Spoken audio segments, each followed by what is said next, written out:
আবারও উপজেলা নির্বাচনের খবর জানবো। উপজেলা নির্বাচনের খবর জানাতে আমাদের সাথে এখন নীলফামারী থেকে যুক্ত হচ্ছেন সহকর্মী বিজয় চক্রবর্তী কাজল। কাজল, নীলফামারী সদর উপজেলায় কতজন প্রার্থী চেয়ারম্যান পদে প্রতিদ্বন্দ্বিতা করছেন জানতে চাই। একই সাথে জানতে চাই তাদের রাজনৈতিক পরিচয় কি, নির্বাচনে ভোট গ্রহণ এখন এই পর্যন্ত কেমন চলছে, আর এই জেলায় আর কোন কোন উপজেলায় আজ নির্বাচন হচ্ছে।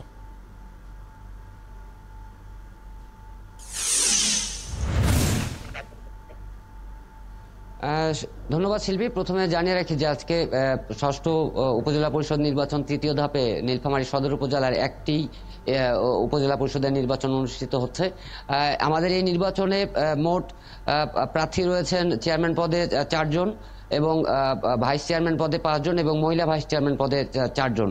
যে 4 জন চেয়ারম্যান প্রার্থী রয়েছেন তাদের মধ্যে উপজেলা আওয়ামী লীগের সভাপতি রয়েছেন আবুজার রহমান, তিনি আনারস প্রতীকে প্রতিদ্বন্দ্বিতা করছেন এবং পাশাপাশি ওনার সাথে রয়েছেন জেলা স্বেচ্ছাসেবক লীগের সাবেক সেক্রেটারি দীপক চন্দ্র চক্রবর্তী, তিনি ঘোড়া প্রতীকে প্রতিদ্বন্দ্বিতা করছেন এবং বাংলাদেশের ওয়ার্কার্স পার্টির সভাপতি তপন কুমার রায়, তিনি হাতুড়ি প্রতীক নিয়ে প্রতিদ্বন্দ্বিতা করছেন এবং আরেকজন রয়েছেন যিনি জাতীয় পার্টির প্রার্থী হয়ে জেলা জাতীয় পার্টির সাংগঠনিক সম্পাদক তরিকুল ইসলাম বাবু, তিনি প্রতিদ্বন্দ্বিতা করছেন লাঙ্গল প্রতীক নিয়ে। তবে সকাল থেকে আমরা দেখছি যে সকাল 8টা থেকে নীলফামারী সদর উপজেলার যে 141টি কেন্দ্র রয়েছে সেই 141টি কেন্দ্রে একযোগে আপনার ভোট গ্রহণ শুরু হয়েছে, যেটি চলবে বিকাল 4টা পর্যন্ত। এই মুহূর্তে আমরা যতটুকু কেন্দ্রগুলো ঘুরে দেখেছি যে আপনার ভোটারের উপস্থিতি অনেকাংশেই কম, যদিও সকালবেলায় একটু আবহাওয়াটাও মোটামুটি মেঘলা আকাশ রয়েছে। তবে যে এই মুহূর্তে আমরা রয়েছি নীলফামারী সদরের যে আলিয়া মাদ্রাসা কেন্দ্র রয়েছে সেই কেন্দ্রে রয়েছি।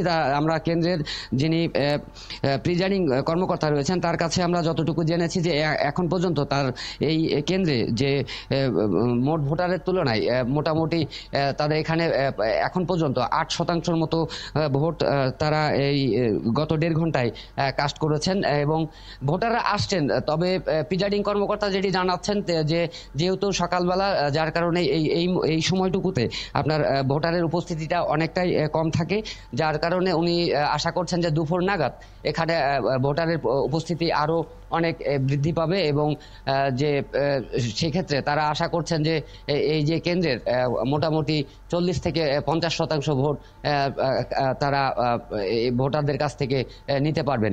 পাশাপাশি আমরা যদি আইন শৃঙ্খলা রক্ষাকারী বাহিনীর কথা বলি, যে এখানে কেন্দ্রের যে নিরাপত্তার ক্ষেত্রে পর্যাপ্ত নিরাপত্তা রয়েছে, পুলিশ, আনসার, বিজেপির পাশাপাশি সকল ধরনের এখানে আপনার প্রস্তুতি রয়েছে। 16 জন ম্যাজিস্ট্রেট নেতৃত্বে রয়েছে। আপনি রয়েছেন সেখানে, নিশ্চয়ই সারাদিনের খবর আপনার কাছ থেকে পরবর্তী আবার আমাদের সংবাদ সংযোগে আপনার মাধ্যমে জানবো নীলফামারীর ভোটের খবর।